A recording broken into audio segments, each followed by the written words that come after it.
어제는 주 안에서 기뻐하라는 말씀을 함께 나눴습니다. 바울은 항상 기뻐하는 것에 대해 말하면서 성령으로 봉사하고 예수님만 자랑하고 육체를 신뢰하지 말라고 했습니다. 특별히 예수님을 자랑하라고 했을 때에 이 자랑하라는 말의 의미를 여러분 기억하십니까? 이 헬라어 단어는 기뻐하라는 의미를 가지고도 있지만 바울은 그렇게 사용하지 않고 자랑하라는 의미로 사용했습니다. 예수님으로 인한 기쁨이 너무 커서 큰 소리로 말하게 되고 영광을 돌리게 되면서 결국 그것이 자랑이 되는 것입니다. 바울에게는 이렇게 예수님 안에서 도저히 감출 수 없는 큰 기쁨과 자랑이 있었습니다. 그것이 얼마나 크고 분명했으면 그는 감옥 안에서도 계속해서 예수님을 자랑했습니다. 사도행전 26장을 보면 바울이 예루살렘에 갔다가 감옥에 갇힙니다. 그런데 총독 벨릭스가 뇌물을 기대하면서 바울을 오랜 동안 감옥에 붙잡아 두었습니다. 로마 시민이었던 바울은 결국 로마 황제에게 상소를 보내고 로마에서 직접 신문 받을 것을 요청하게 됩니다. 총독 벨릭스가 이러지도 저러지도 못하는 아주 난처한 상황이 되어버린 것입니다. 그래서 자신의 후임인 베스도와 유대의 왕 헤롯 아그리빠와 함께 바울을 불러서 신문을 하려고 했습니다. 그렇게 당시 유대 지역에서 가장 강력한 힘과 권한을 가지고 있었던 로마의 총독들과 또 유대의 왕 앞에 서게 된 것입니다.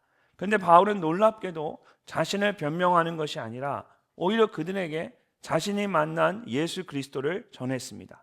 그리고 마지막에 이렇게 말했습니다. 바울이 이르되 말이 적으나 많으나 당신뿐만 아니라 오늘 내 말을 듣는 모든 사람도 다 이렇게 결박된 것 외에는 나와 같이 되기를 하나님께 원하나이다. 저는 이 말씀을 읽을 때마다 가슴이 막 뜁니다. 왜냐하면 쇠사슬에 묶인 채로 총독과 왕 앞에서 홀로 서 있는 것이 얼마나 두려운 일이었겠습니까?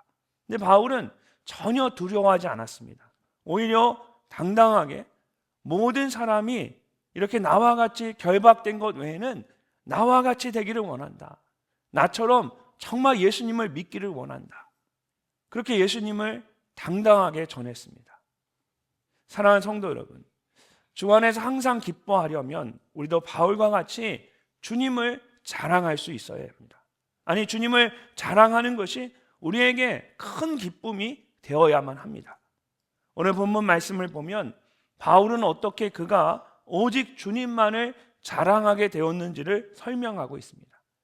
도대체 바울은 어떤 이유로 주님만을 자랑하게 되었을까요? 먼저 주님을 아는 것이 가장 귀하기 때문입니다.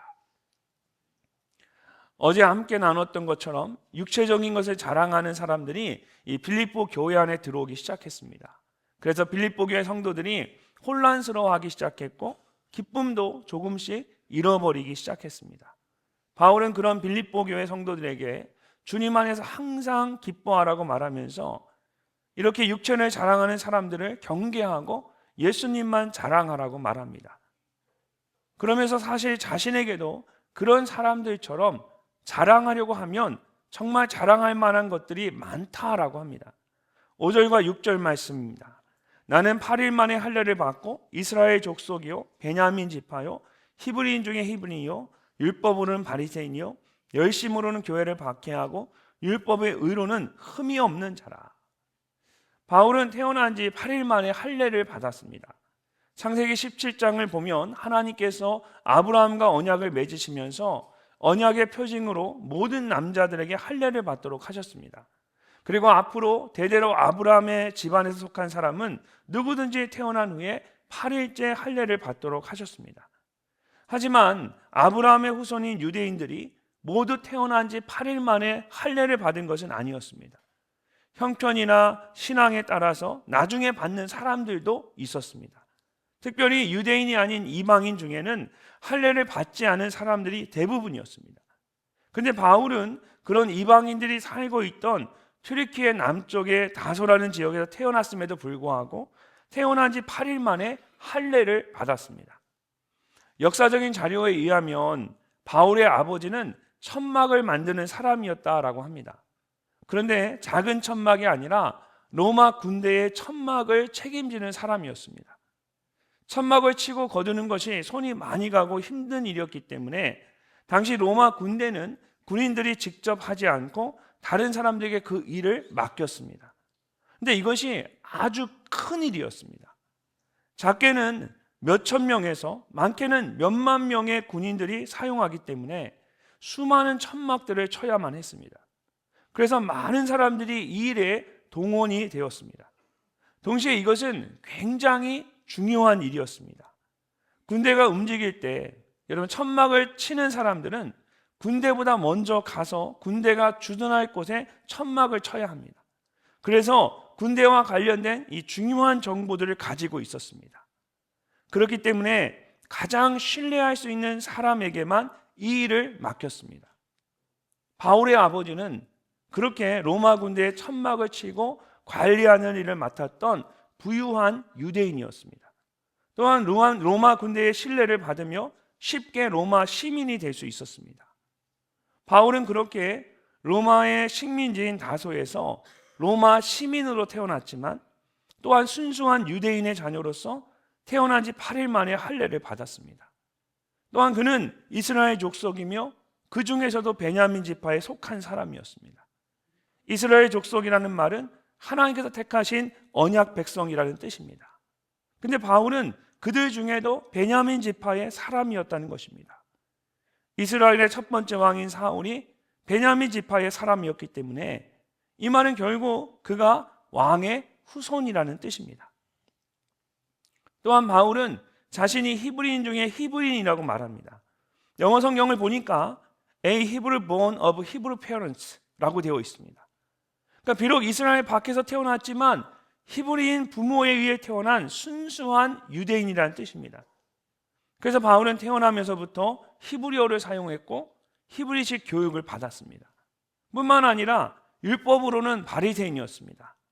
1세기 이전부터 이 이스라엘은 로마의 식민지로 지내면서 신앙의 순수성을 잃기 시작했는데 율법을 연구하고 지킴으로써 그 순수성을 지키려고 했던 사람들이 바리새인들이었습니다.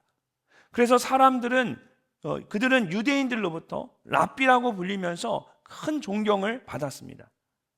당시 그들 중에 가장 존경받는 랍비가 예루살렘에 있던 가말리엘이었는데 바울은 가말리엘 밑에서 율법을 배웠습니다. 지금은 어떤 대학을 나왔느냐가 중요한데 당시에는 어떤 랍비 밑에서 공부했느냐가 중요했습니다. 바울은 명문 중에 명문이었던 가말리엘의 제자였던 것입니다. 바울은 이렇게 세상적으로 봤을 때 자신을 자랑할 수 있는 완벽한 조건들을 가지고 있었습니다. 유대인이면서 성공한 로마의 시민이었던 바울의 부모가 베냐민 지파라는 가문의 이름에 부끄럽지 않은 엄격한 교육을 시켰고 그를 이스라엘의 수도였던 예루살렘에 보내서 가말리엘의 제자로 율법을 배우게 했습니다. 유대인으로서 바리새인으로서 완벽한 조건을 갖추고 있었습니다. 뿐만 아니라 바울에게는 이 종교적인 열심도 있었습니다. 스데반 집사가 유대인들에 의해 돌에 맞아 순교할 때에 돌로 쳐서 죽이도록 유대인들의 겉옷을 맞아 주었던 사람이 바울이었습니다. 율법에 어긋난 사람이 있다면 누구든지 또 어디에 있든지 끝까지 찾아가서 감옥에 가두었습니다. 바울이 처음 예수님을 만난 것도 다메섹에 있는 그리스도인들을 잡으려 찾아가던 길이었습니다. 이렇게 바울은 그가 말하는 것처럼 열심으로는 교회를 박해했고 율법의 의로는 흠이 없는 사람이었습니다. 그런데 7절과 8절을 보면 그런 그가 놀라운 고백을 합니다. 우리 함께 한번 읽어보도록 하겠습니다. 그러나 무엇이든지 내게 유익하던 것을 내가 그리스도를 위하여 다 해로 여길 뿐더러 또한 모든 것을 해로 여김은 내 주 그리스도 예수를 아는 지식이 가장 고상하기 때문이라.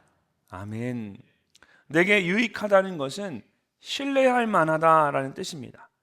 바울은 지금까지 철저하게 육체적으로 신뢰할 만한 것들을 위해 살았습니다. 세상적으로 봤을 때는 모두가 부러워하는 성공한 인생이었습니다. 근데 이제는 그 모든 것을 다 해로 여긴다라고 말합니다. 사실 우리가 읽고 있는 한글 성경은 이 헬라어 언어가 가지고 있는 그 의미들을 충분히 전달하지 못할 때가 많습니다. 헬라어 원어로 보면 바울이 얼마나 단호하게 말하고 있는지를 알 수가 있습니다. 바울이 유익하던 것을 말할 때는 복수를 사용했습니다. 그리고 해로 여긴다라고 할 때는 단수를 사용했습니다.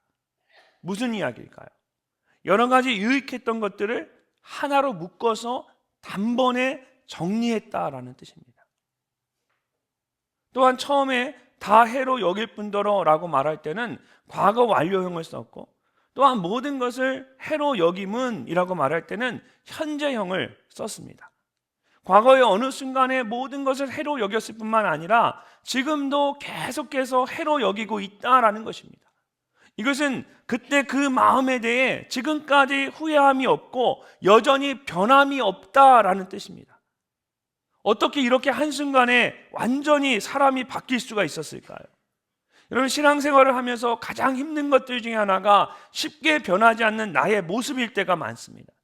누구든지 그리스도 안에 있으면 새로운 피조물이라고 했는데, 내가 이전에 즐기던 것을 여전히 즐기고 있고 이전에 자랑하던 것을 여전히 자랑하고 있을 때가 많습니다. 어떻게 하면 바울처럼 비포와 애프터가 분명하고 예수 믿기 이전과 이후가 완전히 달라질 수가 있을까요? 방금 읽은 말씀을 보면 바울은 내가 그리스도를 위하여 다 해로 여길 뿐더러 모든 것을 해로 여김은 이라고 말하면서 다른 어떤 것을 말하지 않습니다. 근데 딱 한 가지 바울이 말하는 것이 있습니다.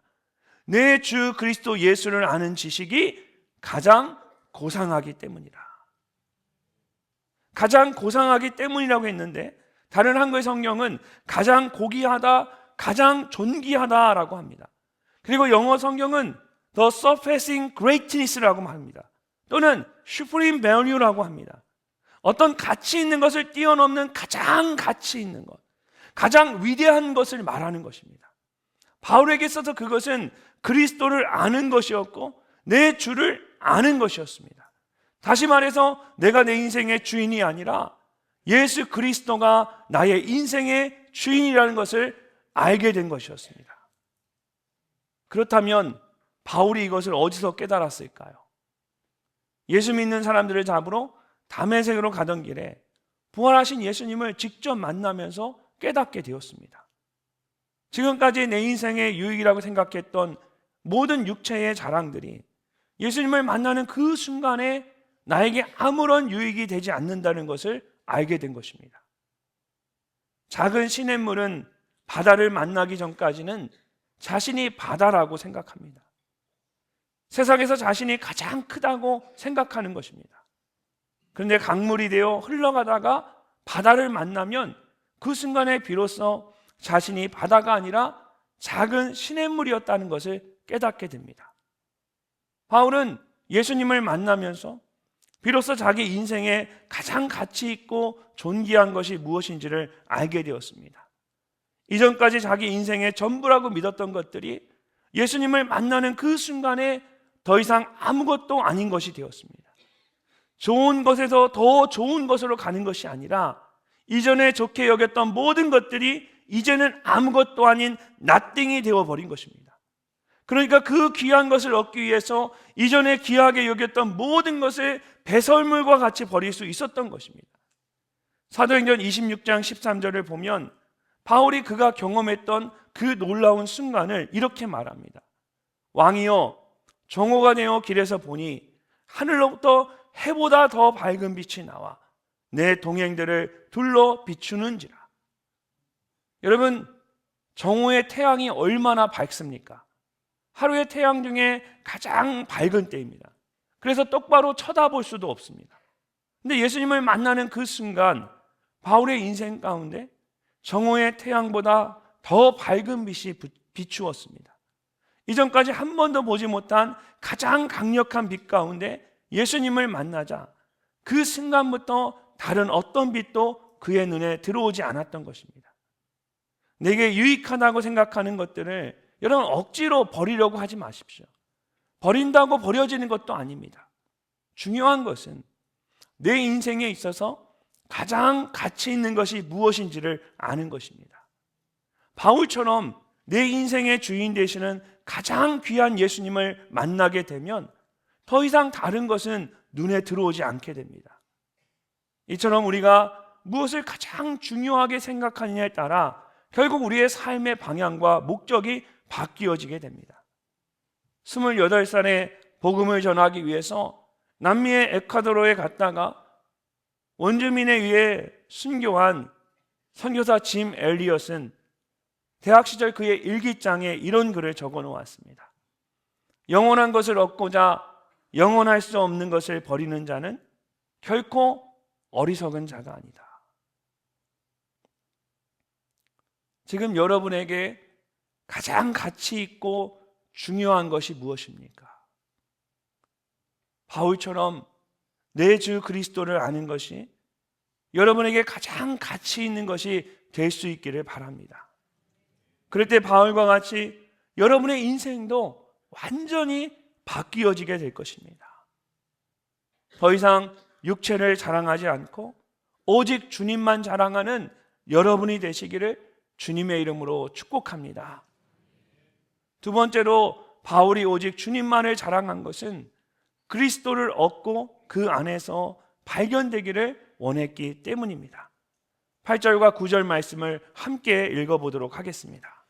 내가 그를 위하여 모든 것을 잃어버리고 배설물로 여김은 그리스도를 얻고 그 안에서 발견되려 함이니 내가 가진 의는 율법에서 난 것이 아니요 오직 그리스도를 믿음으로 말미암은 것이니 곧 믿음으로 하나님께로부터 난 의라. 아멘. 모든 것을 해로 여긴다고 했던 바울은 한 단계 더 나아가서 그 모든 것을 배설물로 여긴다라고 말합니다. 여기서 이 배설물이라는 말은 개에게 던져진 것이라는 말에서 나온 단어입니다. 그래서 이것은 거름이나 상한 음식과 같은 오물을 의미하기도 하고 식사 후에 남은 음식 찌꺼기와 같은 더러운 것을 의미하기도 합니다. 심지어 짐승이 뜯어먹다 남은 시체의 일부와 같이 혐오스러운 것을 의미하기도 합니다. 세상의 더러운 쓰레기나 오물과 같은 것을 보물처럼 소중하게 여기며 아까워할 사람은 없을 것입니다. 그래서 바울이 배설물이라는 말을 사용한 것은 그런 것들에 대해 더 이상 미련이 없다라는 뜻입니다.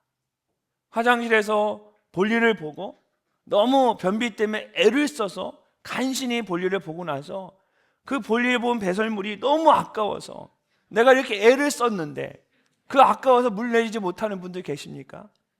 아마 그런 사람은 아무도 없을 겁니다.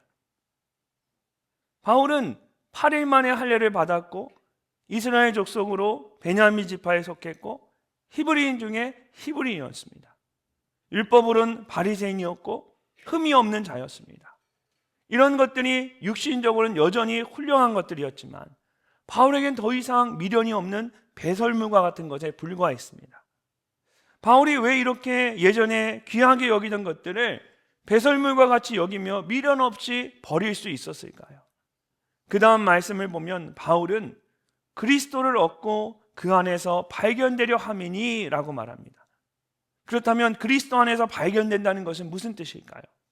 이것은 그리스도 안에서 인정받는다라는 뜻입니다. 인정받는다. 예수님을 만나기 전까지 바울은 세상 사람들에게 인정받기 위한 삶을 살았습니다. 좋은 가문에서 태어나서 전통을 따라 교육을 받았고 최고의 학문을 배웠습니다.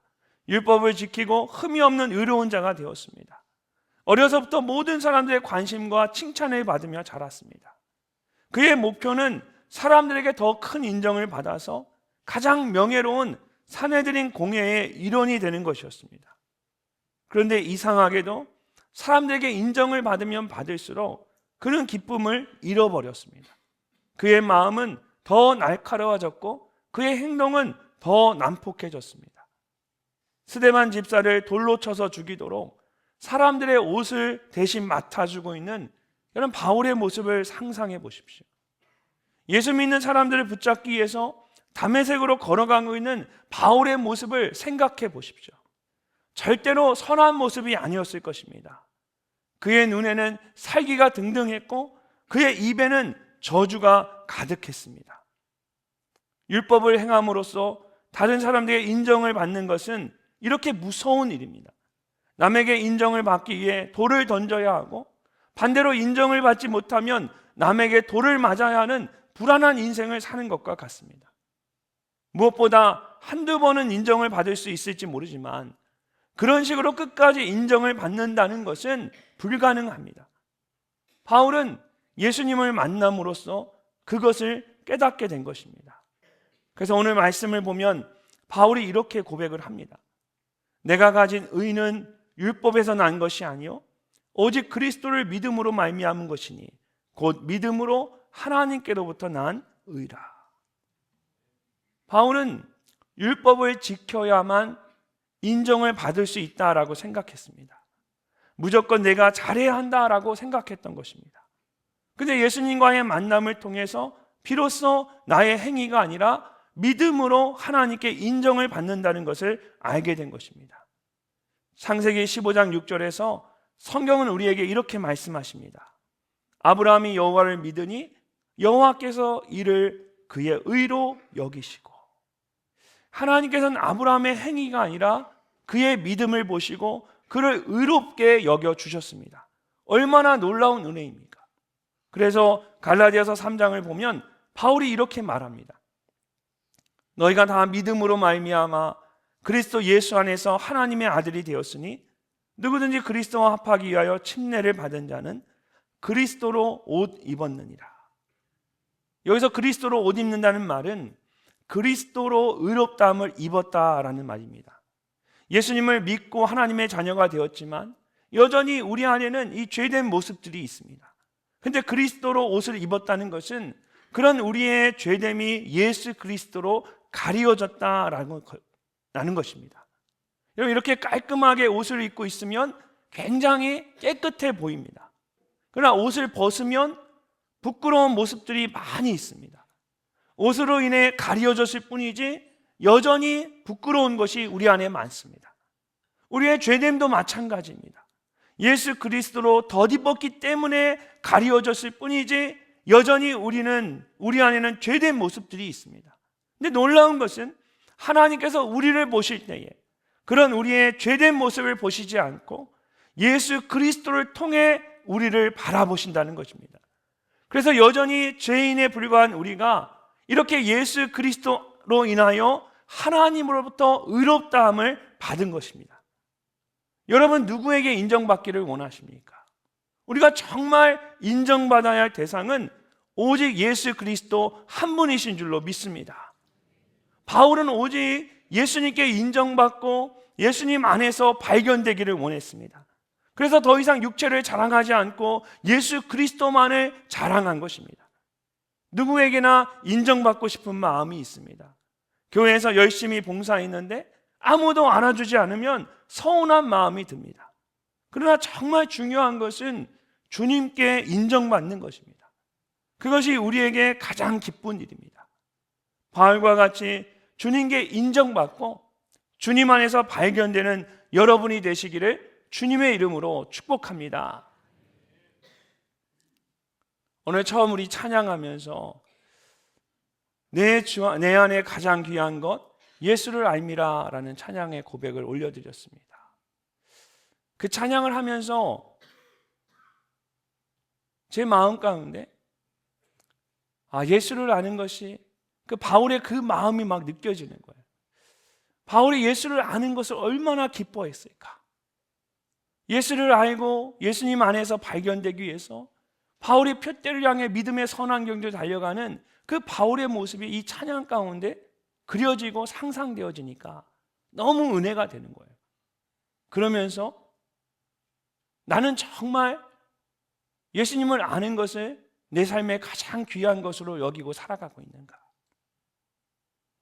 나는 정말 바울처럼 예수님 안에서 인정받기를 원하고 있는가? 제 자신을 돌아보게 되었습니다. 그러면서 한 번 더 나는 내 자녀들에게 예수를 아는 것이 가장 귀한 것임을 보여주고 있는가? 나는 정말 예수님을 아는 걸 가장 귀하게 여기는데 자녀들을 대할 때 자녀들에게는 예수를 아는 것도 중요하지만 너의 인생의 성공이 중요해.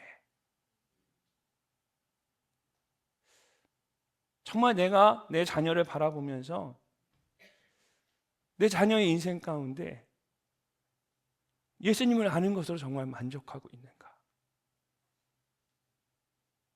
나는 되는데 내 자녀는 정말 그렇다라고 말하지 못하겠더라고요. 여러분은 여러분의 자녀가 세상에 성공하기를 원하십니까? 예수님을 깊이 알아가기를 원하십니까?